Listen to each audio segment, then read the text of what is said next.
আসসালামু আলাইকুম, সবাই কেমন আছেন? আশা করছি ভালো আছেন।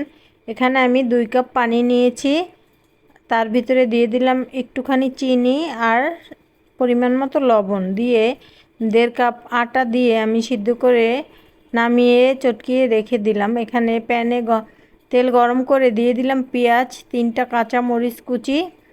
হালকা পেঁয়াজটা ভেজে নেব। আজকের কিন্তু একটা নাস্তা বানাবো, সবাই শেষ পর্যন্ত অবশ্যই ভিডিওটা দেখবেন। তো এখানে হলুদের গুঁড়া, মরিচের গুঁড়া, একটু ধনিয়ার গুঁড়া দিয়ে আমি একটু নেড়েচেড়ে নিচ্ছি।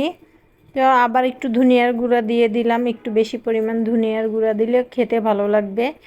বেশি বলতে আলু যতটুকু পরিমাণ সেই পরিমাণ অনুসারে মশলাটা অ্যাড করতে হবে। তারপর আলুগুলোকে দিয়ে আমি একটা ডাল ঘুটনির সাহায্যে একটু চটকে নিলাম। তারপরে দিয়ে দিলাম এখানে ধনিয়া আর চিলি ফ্লেক্সের গুঁড়া। তারপরে দিয়ে দিলাম একটু চাট মশলা হোমমেড। তারপর লবণ দিয়ে একটু কাসুরি মেথি দিয়ে তারপরে আমি দিয়ে দিব বাটার। এখানে 2 চা চামচ বাটার দিতে হবে। তারপরে আমি বাটারটা দিয়ে একটু নেড়েচেড়ে নিচ্ছি। তো আমার ডাল ঘুটনিটার সাহায্যে আমি ম্যাশ করে নিলাম, খুব সুন্দর ম্যাশ হয়ে গেছে। এই নাস্তাটা খেতে কিন্তু দুর্দান্ত লাগে। এখানে আমি একটা চাটনি রেডি করব। এখানে পুদিনা পাতা, 3টা কাঁচামরিচ, 3 কোয়া রসুন। তো আমি সব কিছু একসাথে নিয়ে নিচ্ছি।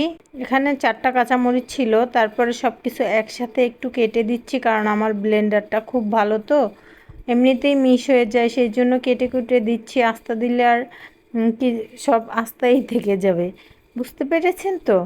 তো এখানে আমি অর্ধেকটা লেবুর রস দিয়ে দিলাম। এরপরে দিব লবণ। আমি এখানে 2 রকমের লবণ ব্যবহার করব, বিট লবণ, সাদা লবণ। তারপরে এটাকে ব্লেন্ড করে নিতে হবে। তারপরে চলে আসলাম, একটা আনার কেটে দানাগুলোকে বের করে নিচ্ছি। সব কিছু রেডি করে নিলে কাজ খুব দ্রুত হয়ে যায়। তো আমি দেখতে পাচ্ছেন একে একে সব রেডি করে নিচ্ছি। এখানে টক দই নিচ্ছি, টক দইয়ের ভিতরে 1 চামচ চিনি দিয়ে দিব আর দিব সামান্য পরিমাণ মতো লবণ। তারপর দিয়ে আমি সুন্দর করে ফেটে নিব। তারপর সেই আটার কাছে চলে আসছি। আটাগুলোকে একটু মথে তারপরে আমি ডো তৈরি করে নিলাম। এখন রুটি বেলে নিচ্ছি। আমি একবারে রুটি বেলে নিচ্ছি 2টা। তো আপনাদের যার যে কয়টা লাগে সেই কয়টা বেলে নেবেন, কারণ রুটিটা একবারে বেলে ভাজতে গেলে ভালো হয়।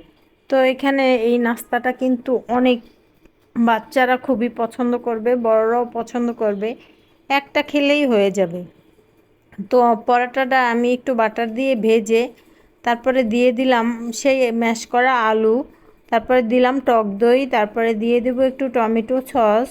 তারপরে দিয়ে দেব সেই পুদিনার চাটনি। তারপরে দিয়ে দেব একটু প্রাণ তেঁতুলের আচার, চাটনি বলে এটাকে। তো সব কিছু দিয়ে একটু আনার দিয়ে আমি সাজিয়ে নিলাম। এটা কিন্তু খেতে অসম্ভব লাগে, সকালের নাস্তায় একটা হলেই হয়ে যাবে। তো বাসায় মেহমান আসলেও ট্রাই করে দেখতে পারেন। সব কিছু রেডি করে রাখলে খুব দ্রুতই হয়ে যায়, খুব কম সময়ের ভিতরে এত মজাদার নাস্তা বাচ্চাদের টিফিনেও দেওয়া যাবে। ভিডিও ভালো লাগলে লাইক কমেন্ট শেয়ার করে দেবেন। সবাই ভালো থাকবেন। আল্লাহ হাফেজ।